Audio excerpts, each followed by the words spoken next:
लेकिन आज लोग नहीं अधिकार में रहना चाहते हैं। आज अपने आप को लोग बड़ा समझना चाहते हैं। चर्च का विरोध करेंगे तो कभी फलना का विरोध करेंगे, कभी किसी चीज़ का विरोध करेंगे। कुछ चीज़ से आत्मिकता से लेना देना नहीं है। घमंड तो दुनिया भर का है। तो बाइबल कहता है कि ऐसे लोगों से भी हमें नहीं रहना है। हालेलुया।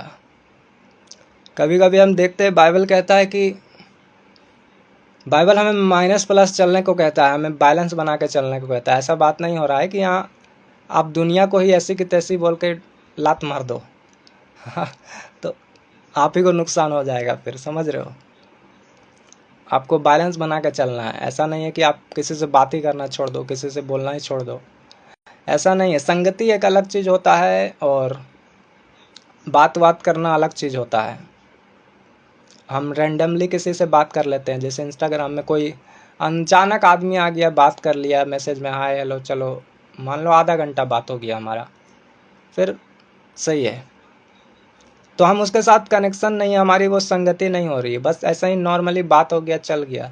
उसको भी बुरा नहीं लगा, हमें भी कोई इफेक्ट नहीं पड़ा, हमारे अंदर भी वो फिर अपना सही, अपना हम सही। क्योंकि बाइबल कहता है कि तुम मनुष्य और परमेश्वर का अनुग्रह को पाएगा।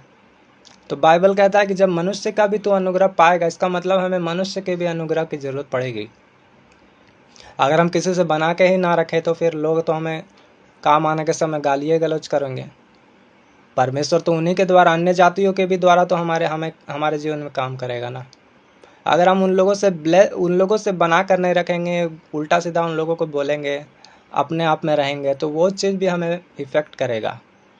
और जब हमें काम पड़ेगा, अगर परमेश्वर से हम प्रार्थना करेंगे और हम फिर वहाँ जाएंगे, तो वो बोलेगा कि ये बंदा सही नहीं है, ये मसीह का तो है परंतु इसके अंदर मसीह नहीं है, अलग ही एटीट्यूड है।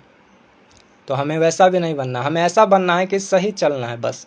जो जैसा मीठा वचन है हमारा, जीवनदायक वचन, परमेश्वर का अनमोल वचन, हमारे मुंह से ऐसा बातें निकले। बाइबल कहता है कि बातें ऐसे करो कि जैसे वचन को प्रीच कर रहे हो। सिर्फ वचन को प्रीच करने के लिए प्रीच मत करो, बातें करने के लिए भी ऐसे बातें करो जैसे हम वचन को प्रीच कर रहे हैं, वचन बता रहे हैं। ऐसा होना चाहिए बात। अब चाहे हम जितने भी लोगों से डिस्कनेक्ट रहें, मैंने आपको बताया, लेकिन जब हम किसी से बातें करेंगे तो वो लोग आज भी वैसे ही बातें करेगा जैसा कि हम बहुत अच्छे हैं। मतलब अच्छे तो हैं, मगर उन लोगों के साथ भी बहुत अच्छे हैं। ऐसा अभी भी उन लोगों को कुछ काम बोल दो तो वो लोग आधी रात को भी करने को रेडी हैं। तो ऐसा बना के हमें रखना है। तो लोग जब देखें तो हमें देख के अंदर बोलना चाहिए कि हाँ, सच में ये मसीह का बंदा है। वरना अगर हम डिस्कनेक्ट ही हो जाएं तो लोग तो जैसे संसारी लोग भी अपने आप को बाबा सन्यासी बना के डिस्कनेक्ट हो जाते हैं, जैसे जो करते हैं वैसा ही लिस्ट में हम लोग भी आ जाएंगे। हम लोगों में और उन लोगों में फ़र्क नहीं रहेगा। अंधकार और ज्योति में कोई भेदभाव नहीं रह जाएगा, फ़र्क नहीं रह जाएगा। तो हमारा बोली और व्यवहार भी ऐसा होना चाहिए कि हम वो लोग हम पर अनुग्रह करने पाए। साउल का बेटा जो था वो दाऊद को कहता है कि मैं तुझे अपना गद्दी दूंगा, मेरे बाप के बाद तू राजा बनेगा।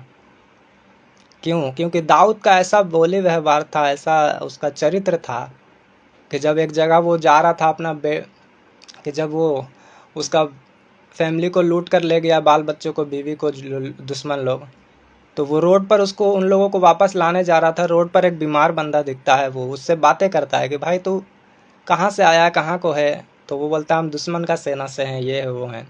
तो उसने उसके साथ रूडली बिहेव नहीं किया, उसके साथ वो बुराई नहीं किया कभी। उसने उसको खाने को दिया, अंजीर की टिक्कियाँ दी, किशमिश दिया, उसका देखभाल किया, मरहम पट्टी किया, बीमारी हालत में उसका देखभाल किया, सब कुछ अच्छा किया। जबकि वो दुश्मनों का खेमे के साथ था, जुड़ा था। उसने बदला नहीं लिया। जो उसका बीवी को ले गया उठा के, उसी के दुश्मन का सैनिक लोग था वो, लेकिन उसके साथ भी उसने अच्छा व्यवहार किया।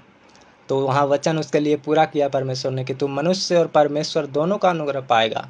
और उसको अनुग्रह मिला उस मनुष्य से, और उसने उसका डेरा का अड्डा बताया कि जहाँ उसका लोग, दुश्मन का सैनिक लोग था। और दाऊद गया और अपना बीवी, बच्चा, फैमिली सबको छुड़ा कर ले आया। जितना उन लोगों ने लूटा था सब ले आया। लेकिन बाइबल कहता है कि एक वचन हमें जब देखते हैं तो लोग उसमें कंफ्यूज हो जाते हैं कि बाइबल कहता है, पौलुस ने कहा कि अगर मैं मनुष्य को ही खुश करता रहता तो परमेश्वर का दास ना कहलाता। यहाँ हमें कंफ्यूज नहीं होना है, इस वचन के भी हम गहराई को बताते हैं। बाइबल ने कहा कि मनुष्य को हम अगर खुश करते रहते हैं, मनुष्य को ही हम खुश करते रहते तो परमेश्वर का दास नहीं कहलाते। हालेलुया। तो हमें बाइबल क्या कह रहा है, मनुष्य को ही, मतलब मनुष्य भी है और परमेश्वर भी है, ही मतलब ऐसा होता है। यहाँ पौलुस ने यह नहीं कहा कि हम मनुष्य को खुश करते रहते तो परमेश्वर का दास ना कहलाते।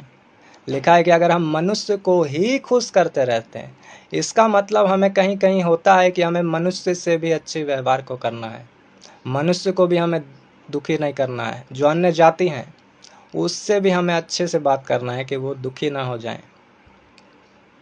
अगर हम इस वचन को लेकर सबसे रूडली बिहेव करते चलें, सबको एटीट्यूड दिखाएं, तो हमें मतलब मसीह का फिर आत्मा नहीं है।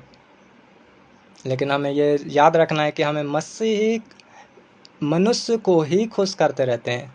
अगर वो मनुष्य आपको प्रार्थना के टाइम में बोल रहा है कि नहीं मेरे साथ यहाँ चलो, तो हमें बचना है, नहीं तो आपको वहाँ बोलना है नहीं।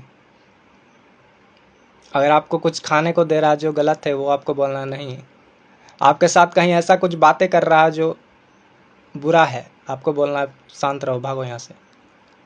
उस समय आपको रूड होना है, ठंडा ठंडा से नहीं चलेगा। आपको रूड जहाँ होना है वहाँ रूड होना है, जहाँ आपको नरम रहना है वहाँ आपको नरम रहना है। तो वो वचन पूरा होगा कि अगर मैं मनुष्य को ही खुश करता रहता, क्योंकि आपने जो गलत बात है उसका विरोध किया और वो गुस्सा हो गया, तो आपको फर्क नहीं पड़ रहा है। तो वचन पूरा होता है कि मनुष्य को ही खुश करते रहते तो हम परमेश्वर का दास ना कहलाते हैं। तो हमें ऐसा होता है। क्या हो गया सिस्टर प्लीज़? तो ये वचन हमें याद दिलाता है परमेश्वर का कि हमें कनेक्शन सही जगह बनाना है और मनुष्य के साथ हमें रूड बिहेव नहीं करना है, मगर हमें उतना ही रखना है हाल चाल ठीक है, महीना में एक बार बात हो गया, मिल लिए, भेंट कर लिए, ठीक है, आधा घंटा जो भी है। अब हम लगातार बैठ रहे हैं उसके साथ बातें कर रहे हैं, वो मेरे साथ फालतू की गपशप कर रहा है और हम हाँ हाँ हाँ हाँ कर रहे हैं, इसका मतलब हम उसके साथ कनेक्शन में हैं। हम उसको अगर बोल नहीं पा रहे हैं कुछ, उसके गलत बातों पर सख्ती से उसको मना नहीं कर पा रहे हैं, तो हम उसके साथ मतलब कनेक्ट है, संगति में है, जो हम पर असर आएगा। लेकिन हम अगर उसका बुरा बात में उसको टोक दे रहे हैं और उसको वहाँ डांट दे रहे हैं, फिर वो चाहे बात ज़िंदगी में करे या ना करे, वो उसकी मर्जी होते है। तो इसका मतलब हम मसीह के साथ एक मन है, मसीह के साथ कनेक्ट हैं, और हमें फ्रूटफुल होने से कोई फिर रोक नहीं सकता। लेकिन कोई कोई हम ऐसे हम हो जाते हैं कि हम बोल ही नहीं पाते, हमारा मुंह गूंगा हो जाता है। एक अन्य जाति दोस्त, अन्य जाति बंदा मुझे आकर कैसे मेरे साथ बातें कर सकता है अपने गर्लफ्रेंड का? तो फिर तो हमको शर्म आना चाहिए, लाज आना चाहिए, मतलब जिसको बोलता है। फिर हम मसीह के क्या कैसे हैं, फिर क्या मतलब होता है? कुछ नहीं। फिर हमें चुल्लू भर पानी में तो डूब जाना चाहिए। अगर एक अन्य जाति बंदा हमसे आके अपना नशा का बात कर रहा है, अपने गर्लफ्रेंड का बात कर रहा है, अपना फालतू का बात कर रहा है, तो हम उसके साथ नहीं रह सकते हैं। वो टोटली डेविलिश है, उसके अंदर पूरा शैतान है, और आप शैतान की संगति करोगे तो मरोगे, क्योंकि शैतान आपको कुछ देना नहीं चाहता, वो बस आपको लेना चाहता है। और आप ऐसे लोगों के संगति में तो भी आप जाओगे। आपको फिर सेपरेट रहना है, ऐसे लोगों से आपको बच कर रहना है। आपका घर को इफ़ेक्ट करेगा वो, आपका घर में, आपके ज़िंदगी में कुछ अच्छा ही नहीं होगा। फिर आप लिख के ले लो मेरा बात। ये कितना तारीख है आज? 9 तारीख है। आप लिख के ले लो ये बात। अगर आपका संगति, आपका फैमिली में किसी को साथ बुरा है, आप सही भी हो तो भी आपका साथ बुरा होगा, आपका शैतान नहीं छोड़ेगा पीछा। और आप उसके साथ संगति में हो तो आप तो फिर जानबूझ के ही कर रहे हो, तो वो भी आपको इफेक्ट करेगा। तो आपको बचना है। अगर आपको पता ही नहीं है तो फिर तो बात ही अलग है। हाँ, फिर तो परमेश्वर का वो वचन आपको बोलते रहना है कि वो बहेलियों के जाल से मुझे बचाएगा, कि आपके आसपास में कोई ऐसे लोग हैं और आपको पता ही नहीं है। अगर आपको पता है तो आपको बच के रहना है, आपको अलग रहना है। हालेलुया।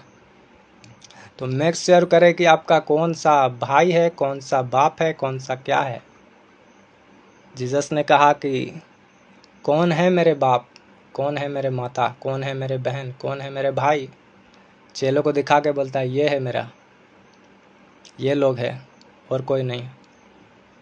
तो कभी कभी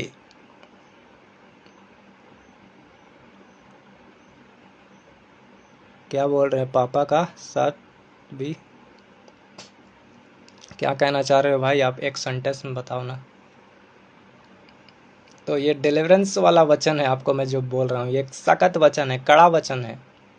अगर जितने लोग इसको सख्ती से सीरियसली फॉलो कर रहे हैं तो आपको रिजल्ट आने से कोई रोक नहीं सकता है।